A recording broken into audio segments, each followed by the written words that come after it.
Hi guys! Welcome back to my YouTube channel. This is Baniknik Mira again. Please, if you are new on my channel, please don't forget to like and subscribe. Please do it now. Thank you guys. Guys, pag-uusapan natin ngayon. Talagang ah nilalabas ko lang talaga ang sama ng loob ko. Kasi nga, sobra na eh. Sobra na.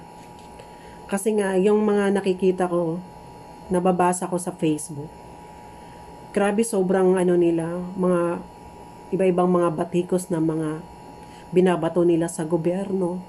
Alam nyo guys, hindi yan ang solusyon talaga natin. Hindi matatapos ang problema natin kung ganyan talaga tayo. Kung parati tayo nag-aaway-away, kinukumparar natin. Guys, alam nyo ba, isa lang naman talaga ang solusyon eh. Isa lang talaga ang solusyon na mawala itong problema natin na dinadala natin, itong COVID-19. Guys, madali lang talaga ito mawala kung talaga tayo, lahat magtulong-tulong talaga tayo. Magtulungan tayo. At saka, wag tayong magtitigas ng ulo, guys. Wag natin tigasan yung ulo natin. Kasi nga, ang daming puro reklamo, ganito sinisisi ang gobyerno. Alam nyo ba, hindi kagustuhan ng gobyerno na umabot tayo sa ganito. Kasi nga, dapat, wag nating sisihin sila. Dapat, magtulungan tayo. Tsaka sumusunod tayo dapat kung ano man yung sinasabi ng gobyerno. Hindi yung, Diyos ko, nagsisilabasan pa, nagsisipuntahan pa ng ganito, ganyan. Yung iba pa, nakipag-inuman. Guys, hindi na tayo mga bata. Dapat naman talaga sumusunod naman tayo para matapos na to. Bakit naman tayo mga Pilipino, pag nasa ibang bansa tayo, sumusunod tayo kung ano man yung rules na yung inaapakan nating bansa doon. Sumusunod tayo. Pero bakit sa sarili nating bansa, hindi tayo sumusunod? Dapat sundin natin guys para matapos to. Isa lang naman talaga ang solusyon na matapos to. Magtulungan tayo, magpray tayo. Dapat walain muna natin to.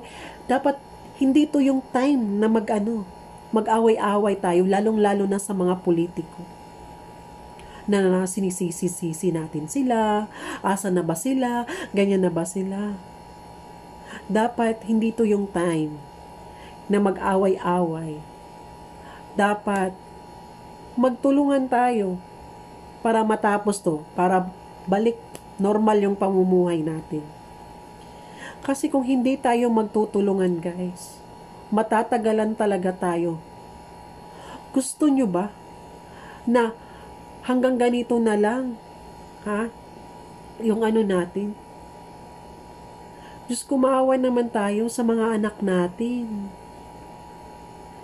Kaya naman tayo, mga matatanda, mga magulang, dapat tayo ang role model sa mga anak natin. Dapat hindi tayo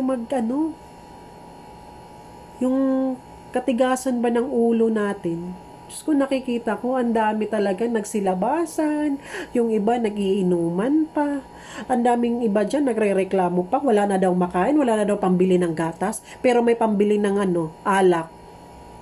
Diyos ko, tama ba yun? Tapos ngayon, pag walang kinakain, walang binibili ng gatas sa anak mo, ang gobyerno ang sisisihin mo. Dapat wag ganun. Magtulungan tayo. Wag tayong Diyos ko, yung natin, yung presidente natin, tulungan natin siya guys. Kasi matanda na yung presidente natin. Hindi yung time na sisisihin natin siya. Kasi hindi naman talaga niya kagustuhan to na darating to sa atin. 'Di ba? Dapat magtulungan. Guys, ito na yung time. Magmamahalan tayo, magtulungan tayo, magpray tayo guys. Para matapos na to.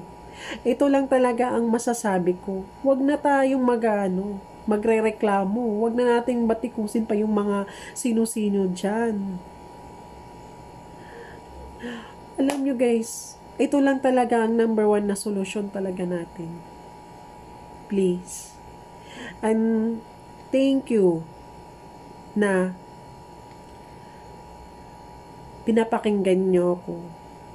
Thank you so much. Guys, huwag mong kalimutan, subscribe to my channel. And this is me, Baniknik Mira. Thank you so much guys, and we love you all.